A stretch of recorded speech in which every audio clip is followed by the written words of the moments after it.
미국의 1분기 성장률이 코로나19 사태의 충격으로 마이너스를 기록했습니다.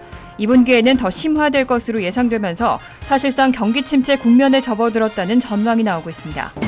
국립알레르기 전염병 연구소의 앤서니 파우치 소장은 효과적인 코로나19 치료법을 찾지 못할 경우에는 올가을에 2차 확산을 맞을 수 있다고 우려하고 있습니다. 한 설문조사 결과 미국 성인 10명 중 1명은 코로나19에 감염됐다는 생각이 들어도 비용 문제로 치료할 생각이 없다고 대답했습니다. 다국적 제약사인 화이자가 다음 주 코로나19 백신의 임상실험을 실시한다고 밝혔습니다. 미국의 양대 교사 노조가 정부가 안전조치 없이 계약을 강행할 경우 파업을 검토하겠다는 의사를 밝혔습니다. 이상은 이 시각 주요 뉴스입니다. 시청자 여러분 안녕하십니까? KBN 뉴스입니다. 오늘 오후 4시 기준 미 전역의 코로나19 누적 확진자는 어제보다 16,438명 늘어난 105만 2,203명, 사망자는 1,491명이 늘어 6만 757명입니다. 이 가운데 뉴욕의 확진자는 3,636명이 늘어 30만 5,086명, 사망자는 330명이 늘어난 2만 3,474명, 뉴저지의 확진자는 2,408명이 늘어나 11만 6,264명, 사망자는 328명이 늘어 6,770명으로 집계됐습니다. 첫 번째 소식입니다. 미국의 1분기 성장률이 코로나19 사태의 충격으로 마이너스를 기록했습니다. 전문가들은 글로벌 금융위기 직후인 2009년부터 약 10년간 이어오던 미국 경제 확장이 종료됐다고 평가했습니다. 2분기에는 더 심화될 것으로 예상되면서 사실상 경기 침체 국면에 접어들었다는 전망이 나오고 있습니다. 상무부는 오늘 1분기 국내 총생산 증가율이 마이너스 4.8%를 기록했다고 밝혔습니다. 코로나19로 주민 이동 및 영업행위에 대한 엄중한 제한이 가해져 생산과 소비가 위축되면서 국민 총생산 규모가 직전 분기 대비해 5% 가까이 축소된 것입니다. 2019년 4분기에는 플러스 2.1%를 기록했습니다. 마이너스 4.8% 성장은 미국에서 금융위기 초기인 2008년 4분기 때에 마이너스 8.4% 이후 최악의 성적입니다. 1분기는 코로나19 창궐 사태가 심각화되는 초기 단계로 마이너스 4.8% 경제 성장은 코로나19 한파에서 3월 마지막 보름 정도의 단기간만 반영됐다고 할 수 있습니다. 따라서 전문가들은 4월, 5월, 6월의 2분기에 미국 GDP 규모는 마이너스 30%에서 40%가 축소될 것으로 우려하고 있습니다. 블룸버그 통신은 미국의 2분기 GDP는 역대 최악의 역성장을 기록할 것으로 예상된다면서 따라서 1분기 마이너스 성장은 경기 침체가 시작됐다는 것을 의미하며 2009년 중반 이후 이어져 왔던 미 경제 확장도 종료됐다고 평가했습니다. 다수의 경제 전문가들은 미국 경제가 완전히 회복되기까지는 1, 2년이 필요하다고 전망하고 있습니다. 연준과 의회가 그동안 코로나19 사태에 대처하기 위해 사상 유례 없이 막대한 금액을 지출했는데요. 앞으로 수조 달러를 더 지출해야 할 것이라는 예측도 나왔습니다. 연방준비제도위원회의 대차대조 표상의 부채는 이미 전례 없는 6조 4,500억 달러를 기록하고 있습니다. CNBC가 36명의 경제 전문가들을 대상으로 조사한 결과 응답자들은 부채가 평균 9조 8천억 달러까지 상승할 것으로 예상했습니다. 응답자들은 이번 분기 말인 6월 30일까지 추가로 수조 달러가 더 소요될 것으로 예상했습니다. 하지만 대규모 구제에도 불구하고 오는 8월 미실업률은 19%까지 오른 후 12월에는 11%, 2021년 말에는 7%로 점차 떨어질 것으로 예상됐지만 그 역시 코로나19 위기 전보다는 2배 정도 높은 수치입니다. 또 응답자의 33%는 미국 경제가 2022년 하반기까지 완전히 회복되지 않을 것으로 예상했습니다. 다만 19%는 미국 경제가 연말까지는 회복될 것으로 예상했고 또 다른 19%는 그보다 더 일찍 회복될 수도 있다고 예상했습니다. 한편 응답자들은 평균적으로 이번 분기에 미 국내 총생산이 24% 감소하겠지만 3분기에는 4.7% 반등하고 4분기에도 성장세를 이어갈 것이라고 전망했습니다. 다만 전반기의 손실을 만회하기는 역부족일 것이라면서 올해 전체로는 GDP가 5% 감소할 것으로 예측했습니다. 응답자들은 또 경제가 탄력을 받으려면 무엇보다도 코로나19 백신이 필수적이라며 가을과 겨울에는 코로나19 2차 전염이 발생할 확률이 61%에 이르고 이것이 경제의 위험 요인으로 작용할 것이라고 전했습니다. 모든 방면에서 큰 타격을 안겨준 코로나19는 쉽게 사라지지 않을 것으로 보입니다. 국립알레르기 전염병 연구소의 앤서니 파우치 소장은 효과적인 치료법을 찾지 못할 경우에는 올 가을에 2차 확산을 맞을 수 있다고 우려하고 있습니다.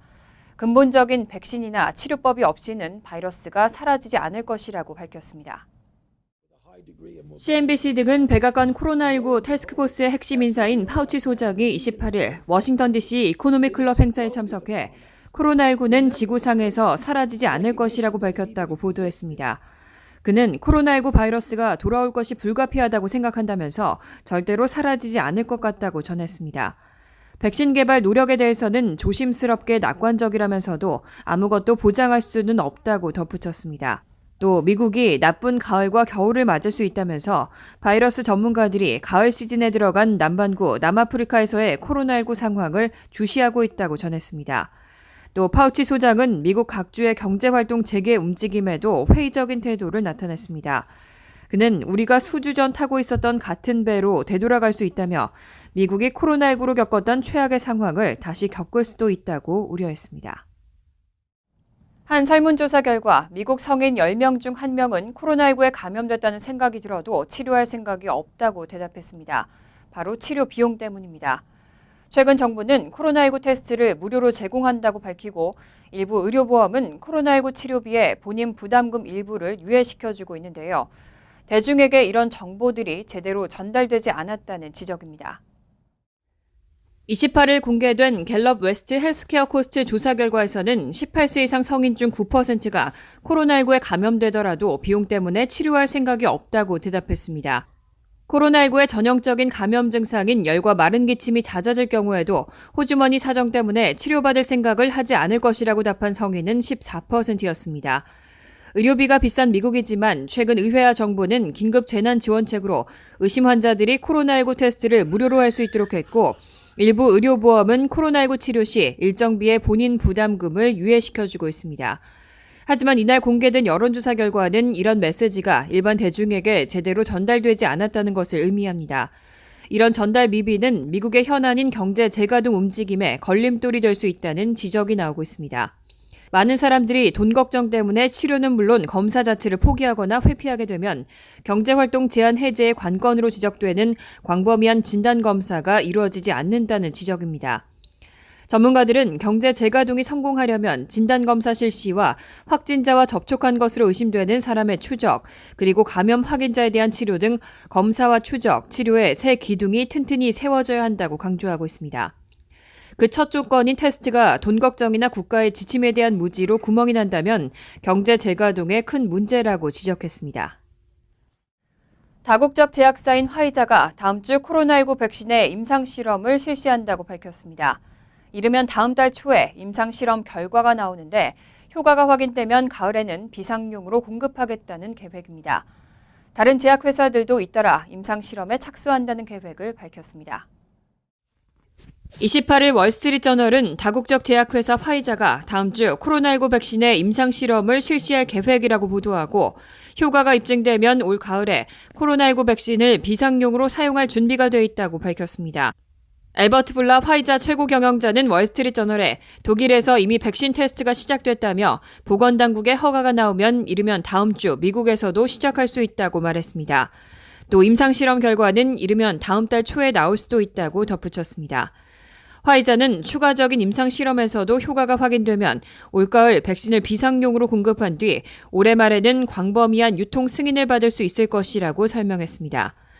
또 다른 다국적 제약사인 존슨앤존슨은 오는 9월 사람을 대상으로 한 실험에 착수하고 2021년 초에는 비상용 백신을 공급한다는 목표를 세웠습니다. 앞서 옥스퍼드 대학 제너연구소는 27일 동물을 대상으로 한 실험은 이미 마쳤다며 5월 임상실험을 거쳐 9월께 백신의 대량 생산에 돌입할 예정이라고 밝힌 바 있습니다. 하지만 월스트리트저널은 2013년 국제학술지 플로스1에 게재된 연구 결과를 인용해 임상실험 전 단계에서 백신을 개발하기까지 평균 10.7년이 걸렸고 이 중 시장 진입 확률은 6%에 불과했다며 신중론도 제기되고 있다고 전했습니다. 미국에서의 코로나19 사망자 수가 당국의 공식 집계치보다 더 많을 수 있다는 분석이 잇따라 나오고 있습니다. 뉴욕과 메릴랜드를 포함한 7개 주에서 코로나19 사망자를 제외하고도 사망자의 수가 평년보다 훨씬 더 많았습니다. 여러 지역에서 공통적으로 코로나19 집계 사망자의 수에 포함되지 않은 사망자가 폭증했습니다. 뉴욕타임즈는 질병통제예방센터의 통계를 인용해 3월 8일부터 4월 11일까지 뉴욕주와 콜로라도주, 일리노이주와 메릴랜드주 등 7개 주에서 발생한 사망자 수의 총합이 평년보다 약 27,200명 더 많았다고 보도했습니다. 이 수치는 이들 7개 주당국이 발표한 코로나19 사망자 합계인 18,109명보다 약 9,000명이나 많았습니다.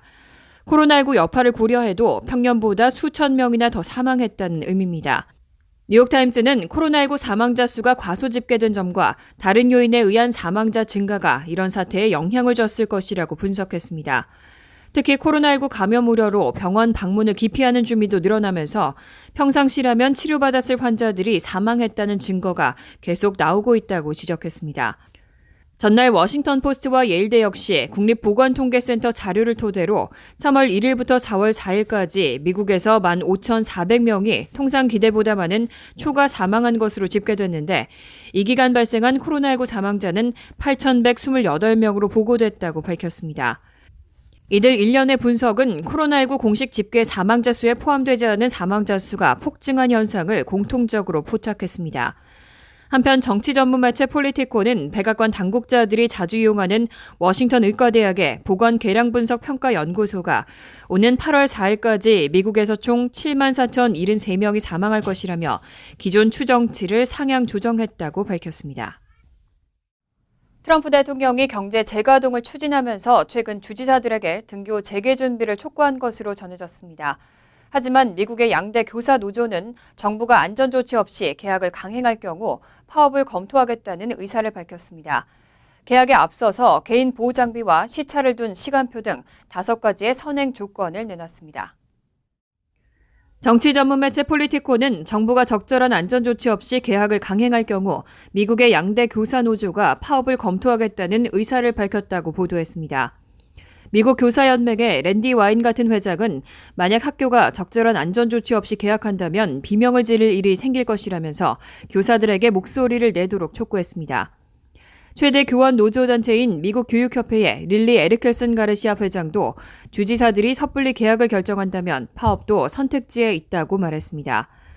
양대 노조 대표의 이와 같은 발언은 최근 일부 주가 경제활동을 재개한 가운데 학교 수업 정상화 논의가 이루어지는 데 따른 반응입니다. 트럼프 대통령은 최근 주지사들과 전화회의에서 등교 수업 재개 준비를 촉구한 것으로 알려졌습니다. 하지만 미국 교사연맹은 계약에 앞서 5가지 선행 조건이 충족돼야 한다며 노조원들에게 지역구를 설득하도록 독려했습니다. 미국 교사연맹이 내세운 계약 조건은 14일 이상 확진자의 감소가 지속되고 충분한 검사와 추적, 격리가 이루어질 것, 체온 측정과 청소 규칙, 개인 보호 장비와 사회적 거리 두기, 시차를 둔 시간표 운영 등 보건 조치를 도입하고 안전 조치 및 이행에 있어서 투명성과 정확성이 보장될 것, 여러 변화 도입을 위한 자금 확대 등이 담겼습니다. 코로나19 사태로 인해 뉴욕시 공립학교들은 원격 수업을 진행하고 있는데요. 뉴욕시 공립학교가 학생들에 대한 성적 부여 방식을 새롭게 변경합니다. 기존의 점수 제도 대신 기준에 도달 또는 발전 필요로 평가하고 낙제를 없앴습니다.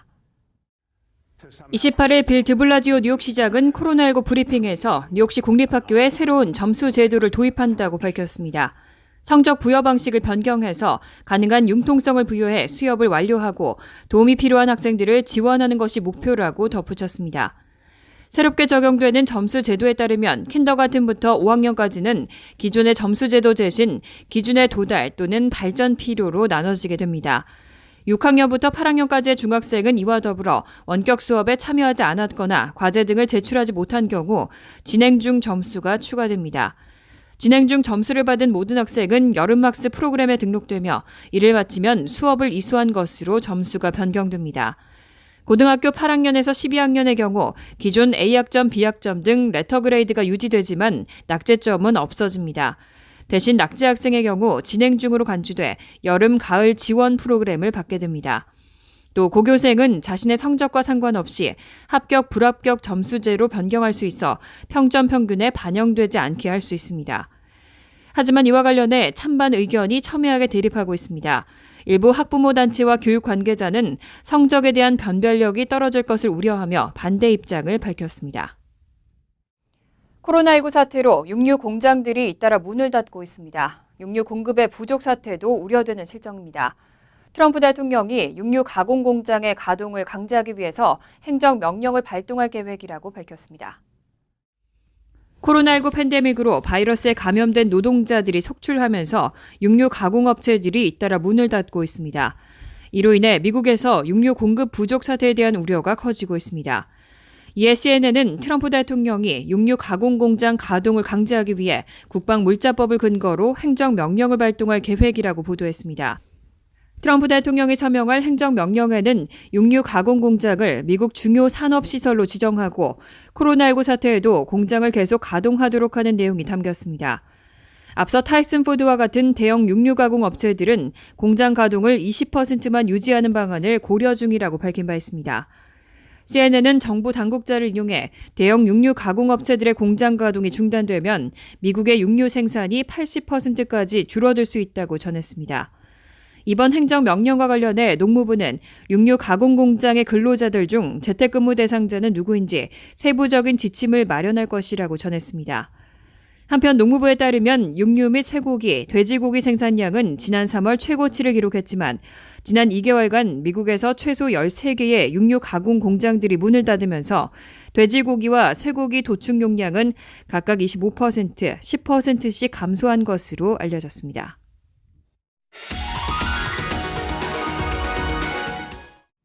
이어서 LA 지역 한인사회 소식입니다.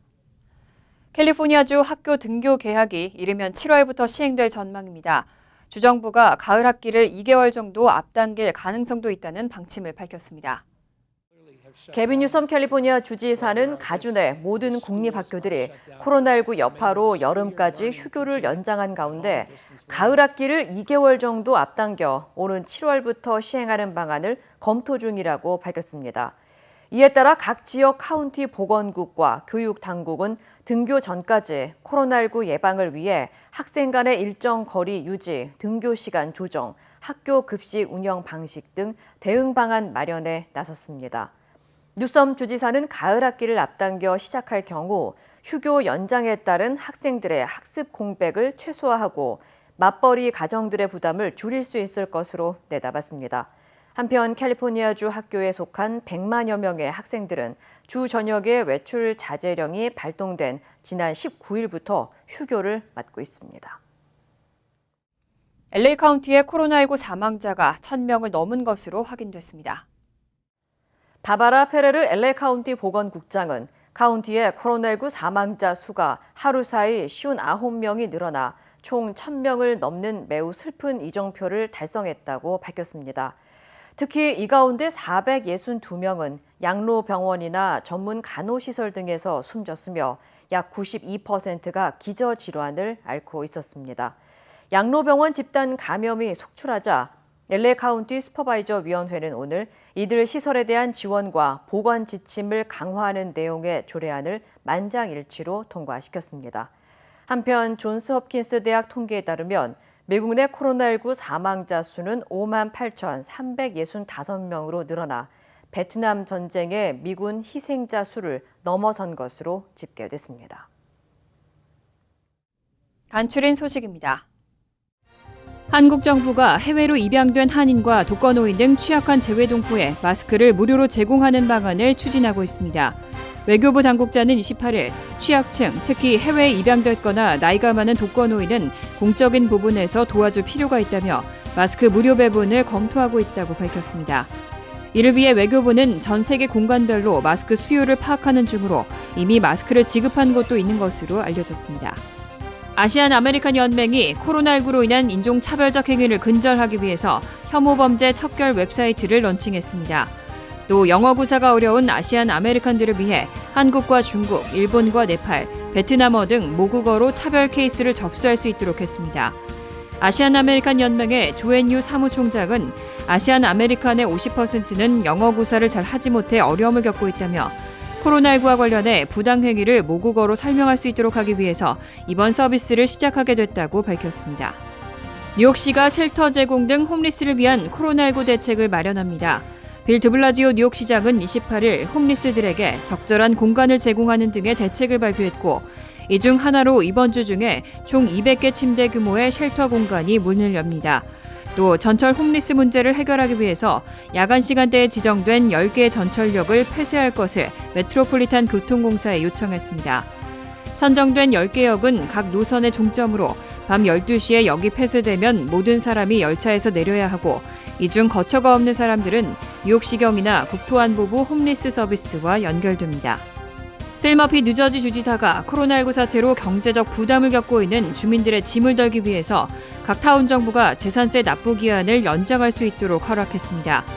28일 머피 주지사는 행정명령을 통해 각 타운 정부가 주민들에게 제공할 수 있는 10일간의 재산세 납부 유예 기간을 20일 연장할 수 있도록 허용했습니다.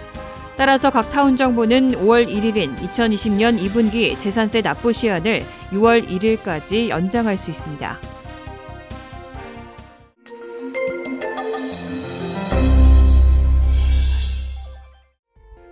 서류 미비 한인 돕기 캠페인을 공동으로 펼치고 있는 뉴욕 한인회와 20일 희망재단은 어제 민권센터에 어려운 한인들을 돕기 위한 기금 15,000달러와 마스크 400장을 전달했습니다.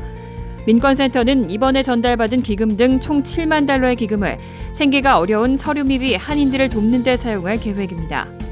김영윤 세계 호남향후회 총연합회장이 코로나19로 어려운 이웃을 위해 써달라며 개인 돈 5,000달러를 뉴욕 한인회에 기부했습니다. 김영윤 회장은 어제 뉴욕 한인회를 방문해 찰수윤 회장의 기금을 전하며 코로나19로 힘든 분들이 많이 계셔서 그분들께 조금이나마 보탬이 되고 싶은 마음에 기부하게 됐다고 밝혔습니다. 뉴저지 잉그루드 소재 제이스 오토바디 정비소에서 KN95 마스크 500개를 뉴저지 한인회에 기부했습니다. 뉴저지 한인회는 마스크와 라면 등 추가 구호물자를 비축하고 지속적으로 취약계층을 위해 전달할 계획입니다. 환율과 증권 소식입니다.